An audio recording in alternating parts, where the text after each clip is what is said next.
Party people in the house, can I get a whoop, whoop, whoop, whoop? Welcome back to the Self-Care Bear Club. It's me, Care. I'm here as your biggest fan. I love you so much and I'm so glad you're here. Thank you for listening. Subscribe, like, give me hearts, send me emails, whatever you like to do. Even if you don't watch it on YouTube, maybe just subscribe and like. And even if you don't get on the gram, but you are on the gram, like just subscribe or like. My internet friends tell me that that's helpful. I try not to focus on the numbers like that, but I want to help as many people as I can. I want to help as many people as I can. No buts about it. So I'm glad you're here. I'm hoping to help you help yourself. The Self-Care Bear Club is a place where we tune our attention inward and find what feels real and what resonates with us, because you are in control of your destiny, my friends. And in a world where it's so easy to give away your power and play the victim, hi, hello, it's me. I'm the problem. Let's do the real work. So save the drama for your mama. Today's episode, we're going to have to just condense this story really quick and then move on to the solutions, right? So I actually usually record, and I'm not about editing. I'm not about any of that business. I mean, if you've seen me before, I'm literally like doing the simplest version of everything I know how. Now you can see me on the GarageBand now that I've flipped my screen sideways, because I heard that was the thing to do. Landscape, I guess, is a word that I could use. You can see my plants. You can see my antenna back there. I hate cords. Does anybody hate cords? So what was I talking about? Oh, we're going to save the drama for our mama by literally not bringing more drama to problems, right? Let's not focus on the problem. For story's sake, I need to give you the backstory. Long story short, went to Jamaica recently. If you're a close friend of mine or a client of mine, you've probably already heard the story, so bear with me. Long story short, there was so many levels of sadness about this trip. Went with my mother and my grandmother, and my grandmother has some issues with dementia. She has dementia, and let's just leave it at that. And my mother cares for my grandmother quite frequently, quite often. And then there's me, who's hangs out with both of them and generally is pretty decent at keeping the peace, I believe, and being like a high vibe, which I try to do. And we're all getting together. And we're all getting together recently. If you felt heightened emotions, it's real. Like, all the planets are in fucking Pisces right now. Let's fucking go. But planets aside and all that bullshit, like, it's been a tougher season. I'm out here, I talk to a lot of people. It's been a tougher season for me personally. So just let's speak to myself. So if you've been listening, you know, we're at where we're at. And I didn't feel like I was entering this trip in the best headspace, right? I was feeling a little bit anxious about it. Normal feelings, it's okay. But if you know me, you know I like to beat myself up a little bit. So without comparison, if you're on this journey, you do go through a comparison phase, right? And it's called contrast, and it's never going to dissipate. But when you get to this place where you're feeling good, like a lot of the time, a lot of the time, and I was in that place a lot of the time last year, when you're not feeling that good, you're going to notice, right? You're going to notice. And the key to all of this is to really not to beat yourself up. If you want to just do the Cliff Notes version, don't beat yourself up. You're doing fucking great. And like, I can say that until I'm blue in the face, but until you live it and experience it and practice it and do it over and over and over again, like, it ain't gonna mean shit. So not in the best headspace going to this Jamaica trip with very strong women, very strong women, yes, including myself. And, you know, sometimes you just want to be like, fuck it. Like, I'm tired, right? I'm tired. Let me traumatize y'all, right? That's a joke. I don't feel traumatized by anybody. But like, let me just lay it on you, right? Like, why me? I'm playing the victim here. Why me? But if you're doing the work, you know it's exhausting. You know it's exhausting in its own way. You know what's more exhausting than not doing the work? Oh, than doing the work? What's more exhausting than doing the work? Not doing the work. Like, literally. And so I was in this headspace where, like, 4 months now, like I couldn't get from here to here because I was like, why am I not here? Instead, if I was just like, oh, I'm good where I'm at, like, and then we're good. Anyways, I wasn't doing simple things, the simple self-care that the Self-Care Book Club is all about, right? I wasn't doing a little yoga, a little meditation, and that's literally all it takes, 10 minutes a day, my friends. But I was just off of it, and I was off of it and aware of it, and we're good, right? We're good. We're good no matter what. But I wasn't prepped. I wasn't prepped for the day, right? So I was waking up in Jamaica, just going balls to the wall, just not wanting to get into it with everybody, but just not bringing the vibes. And you have to remember, friend, you are the vibe. You are the vibe. Despite what everybody else's vibe is going on, that's what I was doing. I was getting swept up in everybody else's vibes. I've done that my whole life. Lots of us, empathetic people, do that. And we're not doing it anymore. Excuse me. We're not doing it anymore. And when we do, we're not going to beat ourselves up. It's okay to be fucking human, right? Who wants to be perfect? And that's what I've had to remind myself through these last tough months. This trip was very challenging for many reasons. We weren't vibing, to say it without hurting anybody's feelings. This is not to bash anybody, right? This is to say, all that to say, I wanted to blame it on my grandmother, blame it on, she gets a little aggressive, a little angry, blame it on her, right? Blame it on my mom because she needed so much emotional support. Even blame it on just how shitty it was. I just wanted to live in the space of this is shitty, this is shitty, this is shitty. And like, yes, it is very shitty. And we moved through it. Nobody died. We all survived. And the takeaway was, again, how I showed up. How I showed up. And I knew at the time that I could have been showing up better. And I decided in that moment that, hey, that's what I needed then. And I feel that wholeheartedly. Like, I'm not embarrassed or mad. I didn't scream or shout or hurt anybody. Well, I might have hurt somebody a little bit unintentionally. It's always unintentionally. But I wasn't letting everybody be them, right?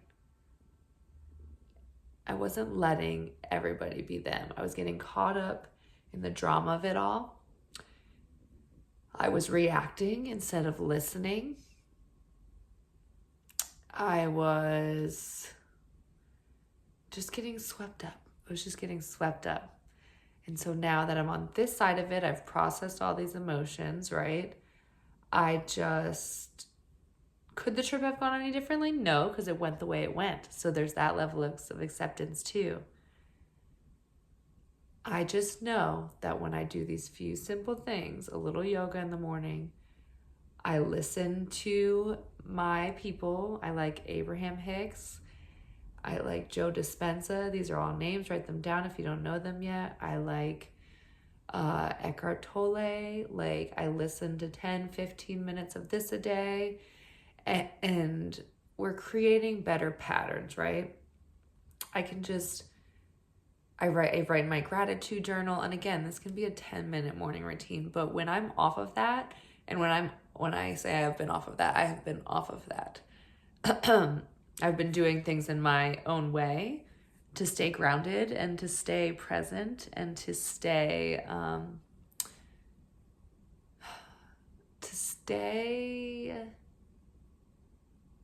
loving to myself, right? I've loved myself through this.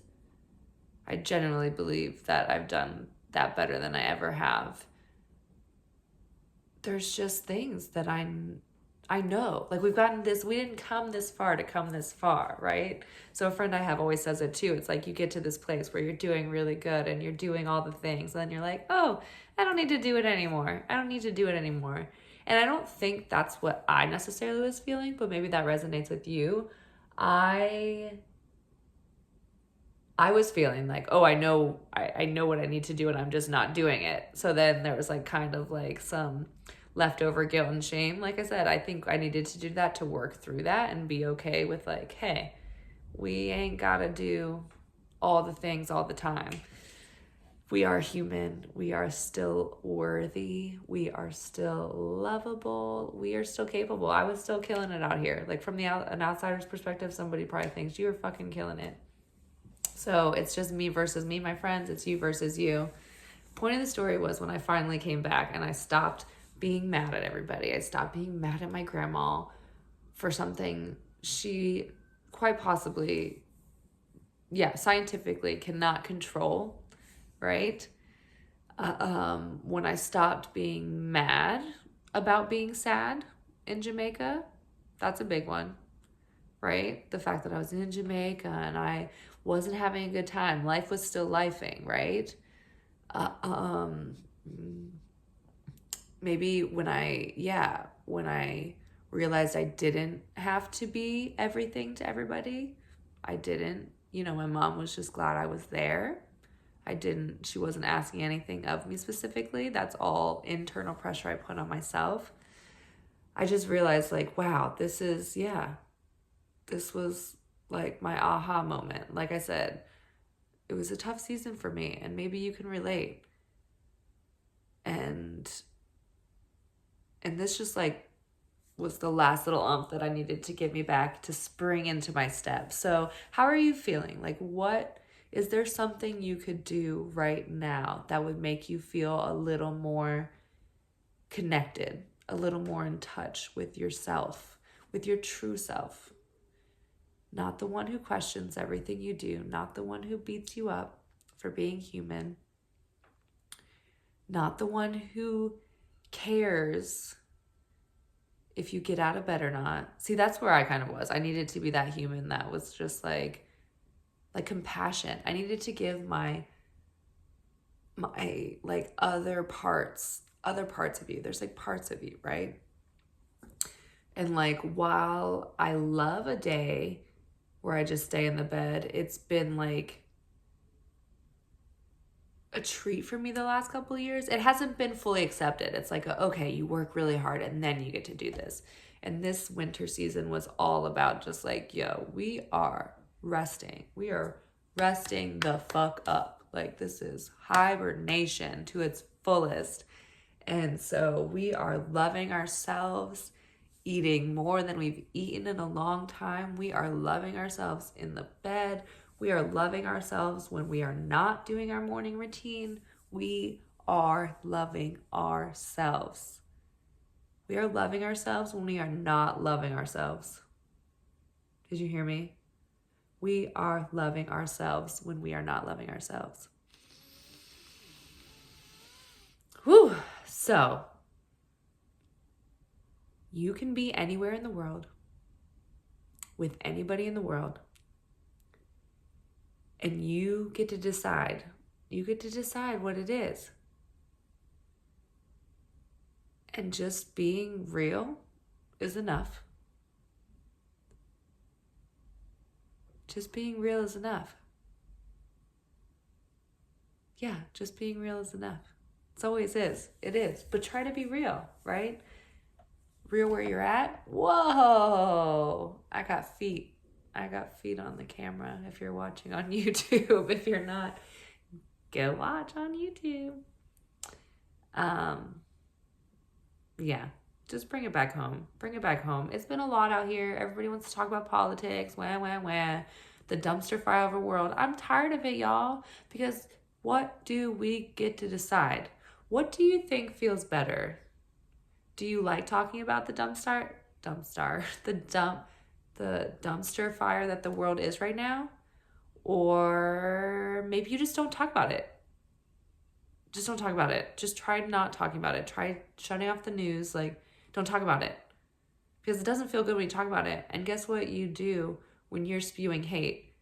You just inspire more hate. That's kind of what I'm getting at. Like, I was on this trip and like I wasn't inspiring the upliftment that I usually bring. And again, that's a lot of pressure. So I was fine where I was at. And also I realized I can do better. I wasn't keeping up with where I'm at. And I felt it. Are you following? I'm not sure I'm even following, but thank you for listening, my friends. If you want to know more, again, Abraham Hicks is one of my favorites. It's the law of attraction. We talk about this a lot on this channel. So if you're not sure what that means yet, you will soon find out. And if you want a more eloquent explanation, Esther Abraham Hicks is a great place to go as well. And I'm sure I have a past episode about it that's a little more eloquent, but I have not been in an eloquent season, and I fucking love that about myself. So thank you for listening, and save the drama for your mama. Don't save the drama for your mama. Like, how rude is that? I think about that all the time because I was the worst to my mom. Raise your hand. Yeah, it's me, the problem. Like, that's just, I don't want to say that's just part of it because, like, I hope that's not part of it. But thank you, Mom. Love you, Mom. And, maybe she'll give it right back to me one day. But don't save the drama for your mama. Don't do drama. Don't do the drama. Are we still doing drama? I felt it. I know it's out here. You don't have to be a part of it. You do not have to be a part of it. You can witness it. You can return to non-judgment, or you can get swept up by it. Whatever is happening, it is what it is, and it is all good. I believe that in my heart. So take a deep breath. Give yourself a big old hug. Maybe a little massage in there. And take care out there, my friends. It all begins within. It all begins within. And I'm just so glad you're here doing the work, listening to whatever the fuck I just said. Be yourself and allow others to be their selves. And do the best. I know you are. Do your best. Until the next episode, what do you want to talk about? I love you so much. I'll see you there. Bye, bears.